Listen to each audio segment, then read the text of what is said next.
Have you ever seen a cooler setup? I don't think so. Welcome back to another week's video. This week we are sowing our second cut silage ground. It's a good job I'm so tall. I have no idea how short people fill these fertiliser stores. So this is protected urea, but the protective coating has all gone because it's like a year old.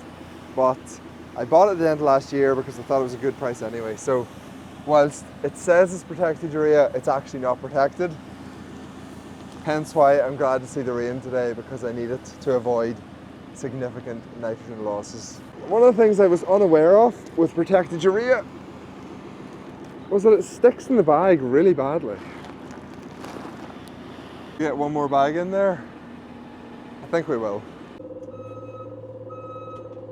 I have 140 acres to sow today, and I have done 40 so far this morning.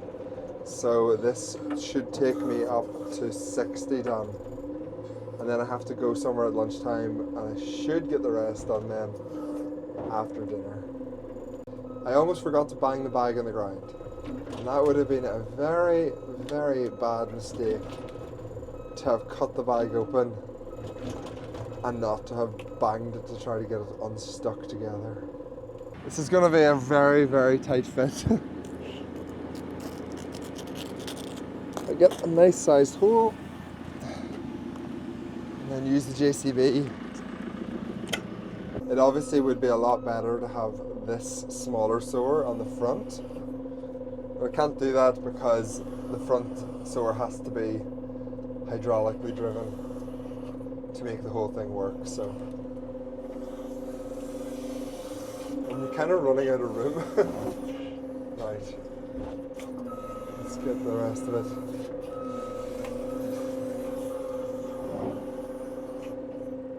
There's a corner over here. Okay, we're good to go. Let me get the camera. Sorry, I'm in a big rush. Right, lift the front sower up just a little bit, and we are good to go. So we have 800 kilograms in the front sower of polysulfate, which is potassium and sulfur with some sort of calcium base to it. So I think it's 17% potassium, 48% sulfur. That's the analysis. And it's going on at 90 kilograms a hectare, like I said, which provides 40 something kilograms of sulfur, which is enough sulfur to provide for the rest of the year. So this is my silage ground's one and only application of sulfur, and it has the nice benefit of providing potassium along with the sulfur and at a cheap price as well. So really nice product. I am very, very happy with it. Then in our back sower we have about 2 ton of urea. It is absolutely crammed, and it is going on at 200 kilograms a hectare, like I said. So that will provide around 90 kilograms per hectare of nitrogen to all of our second cut. Normally, sometimes I would go on with as much as 110 kilograms a hectare of artificial nitrogen, but I have pulled it slightly back this year. Not really got a solid justification as to why. I just feel like I'm probably going to end up cutting my second cut pretty soon again. I feel like growth is going to be really good with this sort of warm, damp weather that we've got now for the next week or two. And yeah, I just thought 90 kilograms a hectare of nitrogen, 200 kilograms a hectare of actual product. It's a nice round number, right? I don't have to justify everything.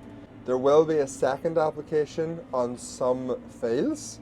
There'll be a second application of diammonium phosphate on some. There's my neighbour watching me talk to a camera. That's your mother, Stuart. I give her a good wave. So yeah, there'll be some fields will be getting an application of diammonium phosphate because they are low in phosphorus, and 1 or 2 fields might be getting a second application of muriate of potash.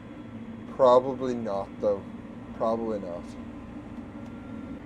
I am also recording the tracks that I'm leaving in the fields at the minute through my GPS system, and that's going to allow me to evaluate how much money the GPS feature on the front Amazon sower benefits me over just my basic sower on the back. So it's all about trying to work out the financial gains from having a high-tech fertilizer sower, and I want it to be done accurately. I want to be able to stand over my results, if you like, at the end of the year and have a definitive answer as to whether it's worth spending a lot of money on a fairly advanced fertilizer sower.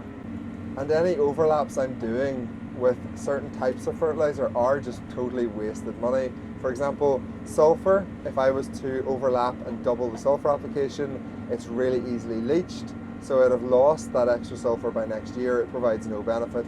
Same with the potassium. If I over apply potassium, the plant has a thing called luxury uptake where it just takes up more potassium than it actually needs. So by double applying potassium when I come to points of a field and stuff, it is just wasted money.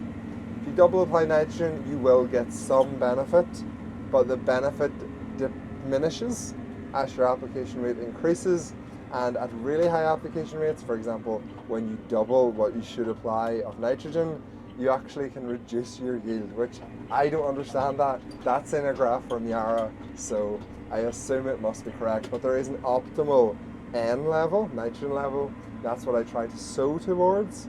So there's a saving there as well, because that nitrogen fertilizer, when it is overlapped and it is effectively double the rate, it is actually in part wasted.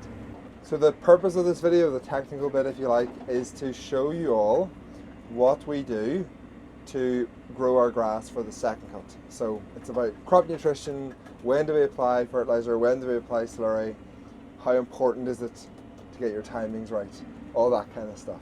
Who has closed all the gates? Are you kidding me? There's one thing that drives me mad. It is people closing gates after silage. I'll give you all a little insight into one of the most annoying, aggravating, frustrating, rage-inducing, stress-inducing things which happens in my life. And that is that my dad has this idea that he has to let some calves in to graze around the hedge of the silage fields. And I just hit the roof whenever he does it, because it's like my regrowth is being eaten by these stupid calves. They're not eating the grass around the hedge, they just go for the regrowth. And then I'm going to sow fertilizer or spread slurry, and all the gates are closed because there's calves in the field. So, oh my days, it annoys me so much. There's 3 silage fields, which I warned him, do not put calves in them fields. I was away for a day, and I came home yesterday, and there was calves in the field.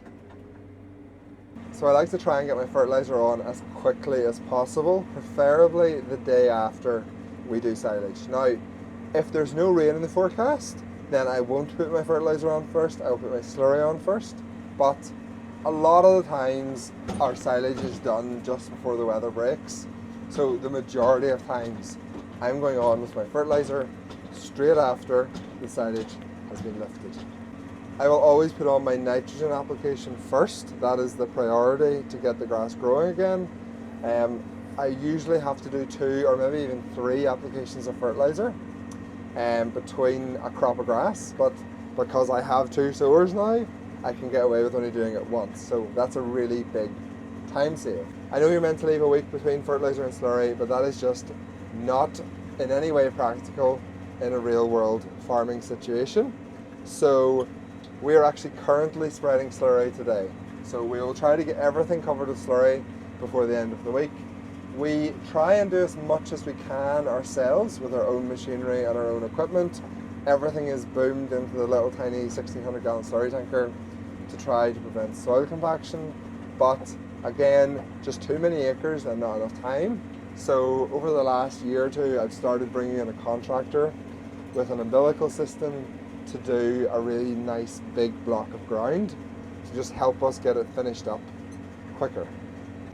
So once the fertiliser's done and the slurry's done, the final job, which will only have to happen on a few fields, is to spray some weeds. So I did spray quite a lot of fields before my first cut, but there is more to do.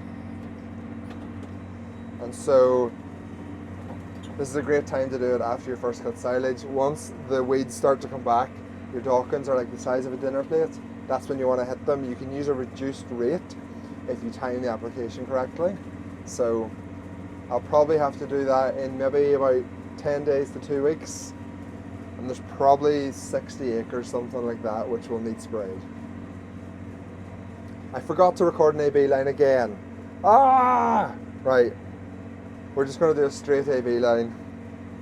It's not perfect, but no, actually I'm not. I'll just record an AB line going back down the field.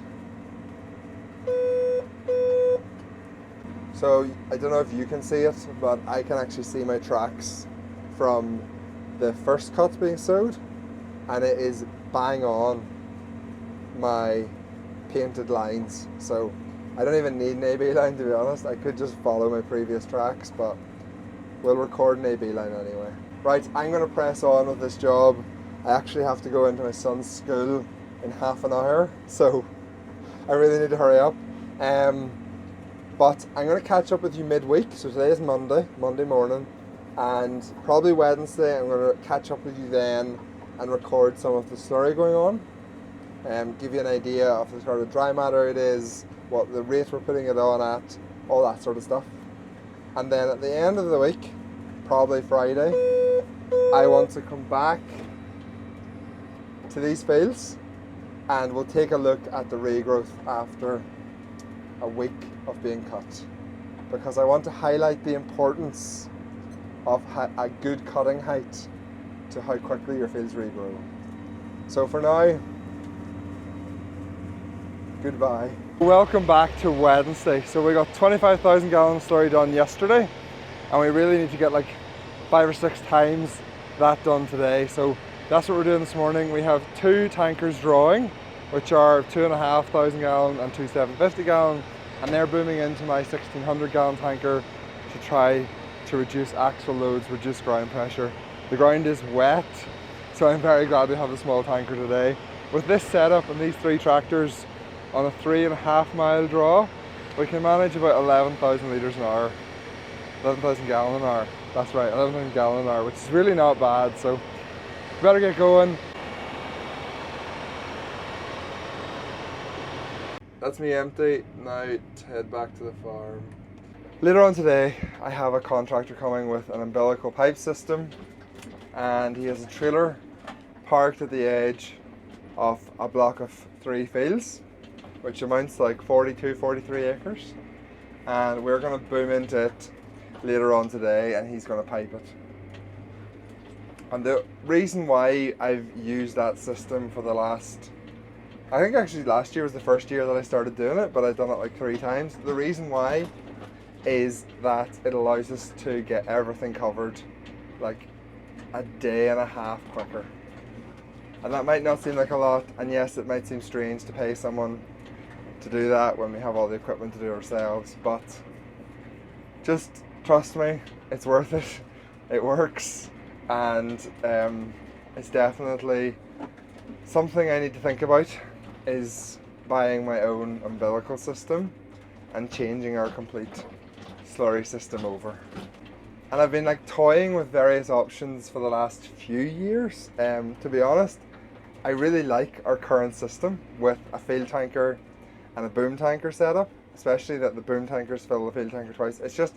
It's a really good setup, and it's pretty fast, and it's quick to move between fields, and there's no rolling out or blowing out pipes and all that sort of stuff. So I've been kind of reluctant to move away from it, but after this spring and how wet it was and the damage we done to the fields by taking in a slurry tanker, even if it is this very small slurry tanker on big wheels, it's just made me sort of think that an umbilical system is the way to go.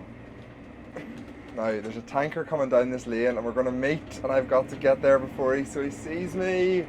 please see me. Hello, I'm coming. Oh, crumbs. Oh no, he's seen me. He's seen me. Good man, Calvin. Very observant. Oh, this lane is a nightmare if we met each other. So what are my options for an umbilical system? And this is a decision I have not made yet, but I'm going to have to make soon. So any suggestions in the comments would be more than welcome. Option 1 is to pump off the slurry tankers. What's it called? A Safala arm or something, and a big sludgigator pump connects into your umbilical pipe. There's advantages to that system. I can't think of what the advantages are right now. I suppose you don't need a tractor on the Dodo pump. That's pretty much the only advantage I can think of. But there's also disadvantages. I would have to replace my big slurry tanker with more expensive slurry tankers with pumps on them. You can't spread whenever you don't have a tanker there offloading. I just don't think it's the best option. Even hiring extra tankers, it's going to be more difficult to get one with the right equipment on it. I don't know, I just don't like that option. I just don't. So then we're down to one of two other choices. First option is what's happening today, which is a nurse tanker at the edge of the field, and boom tankers fill into the nurse tank, and that acts like a buffer for the umbilical spreading system. So the tankers can keep carting and fill the nurse tank, even if the pipe operator or pipe system, the guy on the hose, is having to reel up, move fields, all that sort of stuff. So there is definitely a lot of advantages to having that nurse tank, that buffer tank there, and it makes your whole operation more efficient, and I really like that option. Them nurse tanks are expensive, the pump is expensive, having to have a tractor on it is expensive, but it's a really efficient system. The downside of that nurse tank setup is that it's so efficient that you need a lot of tankers drawing to it. So today we're at least going to have 4 tankers carting to the nurse tank, probably 5. So that causes a problem for me, because I don't want to have to hire extra people to do the little slurry I have to do, and I'd rather just use my own machinery. So that's kind of like okay, it's an option, it's better than the arms on the tankers in my opinion, but it has its issues. Which brings us to option 3, which is the most expensive option, but it's also currently my preferred option. So option 3, and this might sound crazy, but I think it is the best option, is to build small slurry tanks at the fields. Now I would need 2 small slurry tanks to do this. I could probably get away with 1 for the vast majority of my ground if I pumped a fair distance, and it would allow me to fill up that tank before silage and then pump out of it after silage time, and we could also then fill it with just 2 boom tankers as we're spreading. Maybe even fill it with 1 or not fill it at all, depending on what size I build. And it would allow me to get my slurry on super fast. The slurry is just sitting there, it's pumping straight from a tank. I could automate the Puma, for example, and spread with our little Massey Ferguson, and it means 1 person could spread. The pump tractor could just be remote control from the spread tractor. And then we could have the other Puma, or the 8S, probably the 8S, carting to that large nurse tank, essentially. That's kind of my preferred option at the minute. There is like a go-between, which is to buy a massive nurse tank. And if it held like, I don't even know how big you can get. If it held 15,000 gallon, that might not even be possible.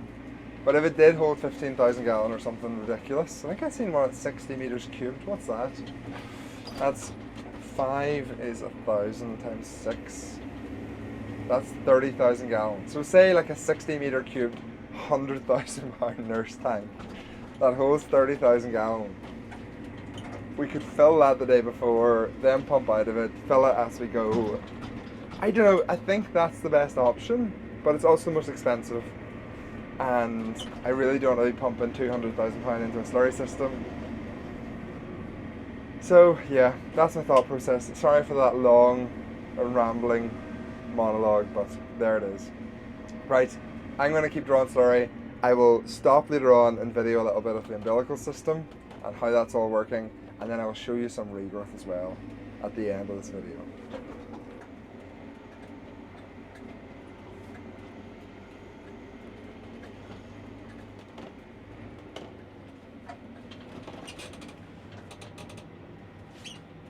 The umbilical system arrived early, so it is currently 1:30, and we now have 4 tankers carting to the umbilical system. So I'm going to show you that, and then we'll finally finish this week's video. I always find it helps to wait about 20 or 30 seconds after the pump stops.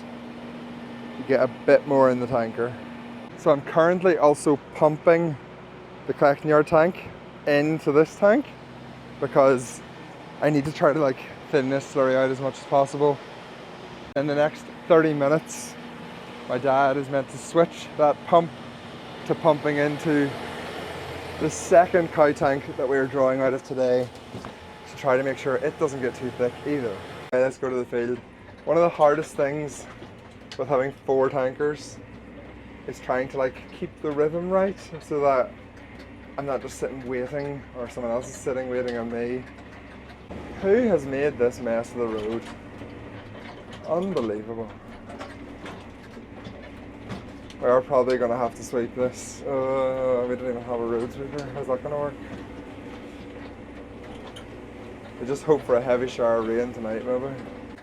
So check out this regrowth. This was mowed on Friday evening. Today is Wednesday.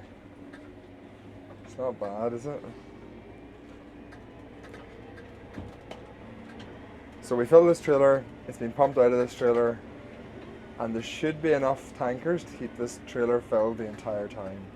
So we'll probably be at this now for the next 3 or 4 hours, and these fields should take at least 80,000 gallons, probably 90 to 100,000 gallons in the space of about 4 hours, 5 hours. So it's a very, very efficient way to put out slurry, and I think this is what I'm going to go for, is something like this setup. Obviously I'll automate the pump tractor so I could just have one person filling if the tank was big enough. I don't know, but yeah, it's on the investment list for sure.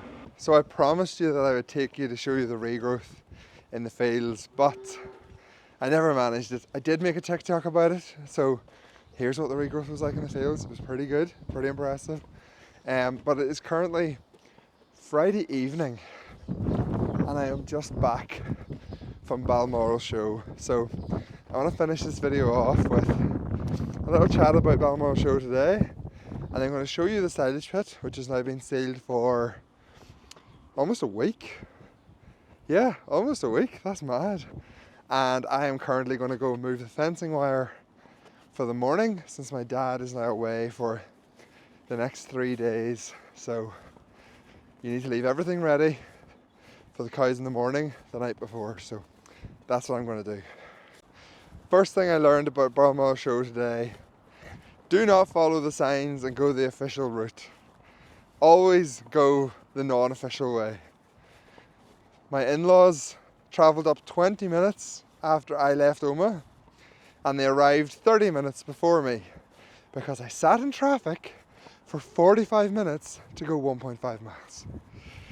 I was quite frustrated after that.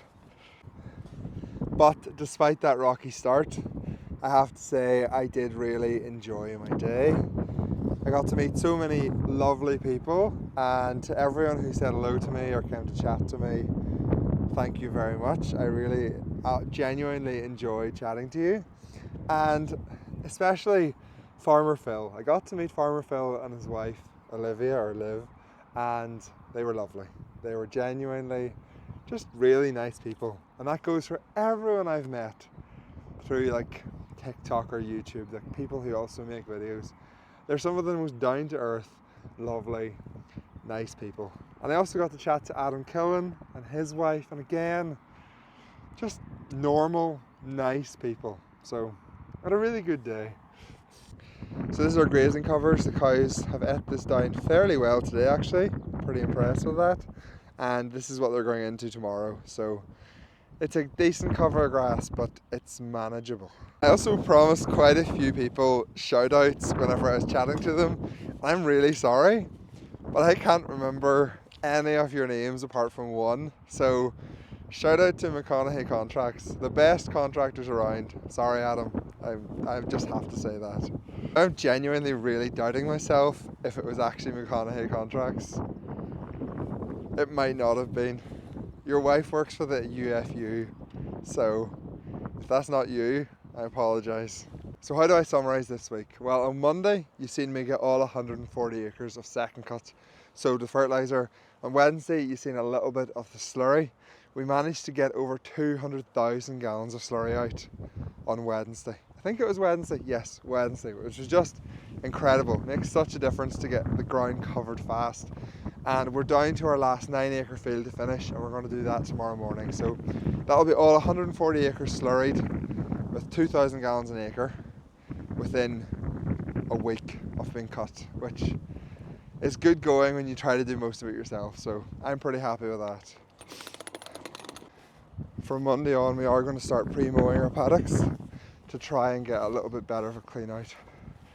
It's not bad, but it's definitely not perfect. So it's been a really busy couple of days. I'm sorry if this video is a bit higgledy-piggledy and all over the place. I have been running around trying to catch my tail for the last 8 days, but now we're at the end of it, that all of the really important time crucial jobs are done.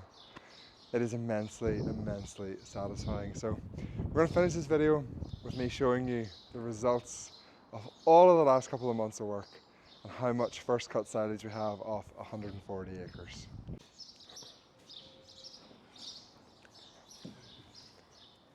I don't know if you think that's a good crop or not. All I'll say is that it is a good crop of grass.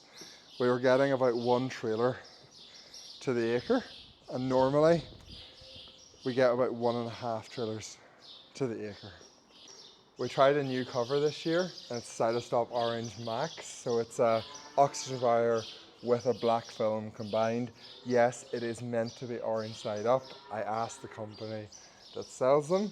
It's a really good product, especially because it includes the oxygen barrier. However, you can also buy your oxygen barriers as a separate film and then use a standard black plastic sheet on top. That's what I have been doing for the last couple of years. And I think I prefer the 2-cover system. So you have an oxygen barrier film and then you have a standard cover on top. But it's a wee bit too early to tell. We'll see the results whenever I open this pit up again, probably to put the second cut on top of it in a few weeks. So yeah, that'll be interesting. Anyway, thank you all so much for watching. I hope you enjoyed this week's video. If you did, consider giving it a like and subscribe if you really enjoyed it. And any comments, criticism, advice, whatever, stick it down below. Thank you all for watching, and I'll see you next week. And I am very excited about my video for next week.